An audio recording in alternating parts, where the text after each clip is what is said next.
سکینہ کے معصوم کانوں سے بالیاں کھینچی گئی اور تھپڑ مارا گیا، سکینہ بنت حسین کے منہ پر تھپڑ مارا.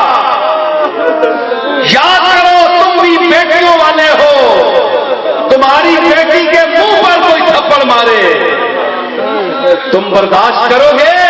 لیکن سکینہ کی خون سے کیا آواز آ رہی تھی کہ تماچے مار لو،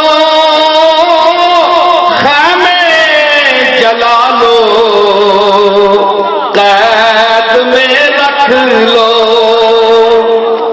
تماچے مار لو، خیمے جلا لو، قید میں رکھ لو. علی کے گل رخوں سے بوئے زہرائی نہیں جاتی، علی کے گل رخوں سے بوئے زہرائی. اے زہرا کی بو، زہرا کی بو محمد مصطفیٰ کی خوشبو ہے. علی کے گل رخوں سے بوئے زہرائی. سید الساجدین یاد ہے آپ کو، یاد ہے کہ جب سید الساجدین زین العابدین پرانے کپڑے، میلے کپڑے پہن کر مطاف کعبہ میں داخل ہوئے تھے،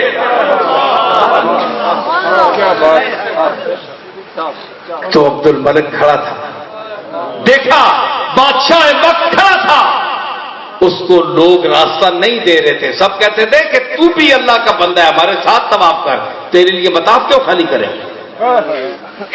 ایک میلے کچیلے کپڑے پہنے ہوئے غریب سادہ سید فاطمہ زہرا کا پوتا مطاف میں داخل ہوتا ہے تو یعصوب المسلمین، عرض کروں یعصوب کسے کہتے ہیں؟ یعصوب عربی میں اس مکھی کو کہتے ہیں جو شہد کی مکھیوں کی بادشاہ ہوتی ہے. آپ غور سے شہد کے چھتے کو دیکھیں کہ جب وہ ملکہ دورہ کرتی ہے، نکلتی ہے، تو مکھیاں اس کو راستہ دیتی جاتی ہیں. یہ پکی بات ہے، پوچھ لیں کسی سے. اس کو عربی میں یعصوب کہتے ہیں. تو یعصوب المسلمین، یعصوب اس مکھی کو کہتے ہیں. تو یعصوب المسلمین، یعصوب السادات،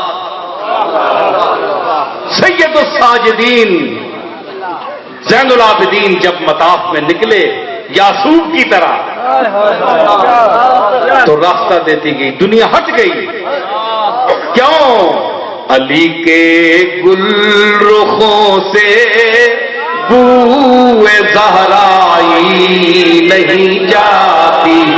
سچا سید ہو، سچا سید ہو، متسید جھوٹا تے جعلی سید نہیں، سچا سید ہو تو اس کے اٹھنے بیٹھنے سے، گفتگو سے، اس کے نشست و برخاست سے، ہر چیز سے اس کی سیادت ٹپکتی ہے. علی کے گل رخوں سے بوئے زہرائی نہیں جاتی. تماچے مار لو، خیمے جلا لو، قید میں رکھ لو. علی کے گل رخوں سے بوئے زہرائی نہیں جاتی. آپ کو پتا ہے کہ جب علی عباس، علی اکبر قتل ہوئے تھے تو ایک تو وہ عمر بڑی تھی ان کی، 18 سال کے تھے. حسین اس وقت بڑھاپا تھا اور پھر ویسے بھی صدموں سے نڈھال تھے. تو اس وقت حسین نے ایک عباس کو آواز دی تھی، کہا شبیر نے عباس تم مجھ کو سہارا دو. کہا شبیر نے عباس تم مجھ کو سہارا دو کہ تنہا لاش اکبر مجھ سے دفنائی نہیں جاتی، کہ تنہا لاش اکبر مجھ سے دفنائی۔ کہا شبیر نے عباس تم مجھ کو سہارا دو، کہ تنہا لاش اکبر مجھ سے دفنائی نہیں جاتی، کہ تنہا لاش اکبر مجھ سے دفنائی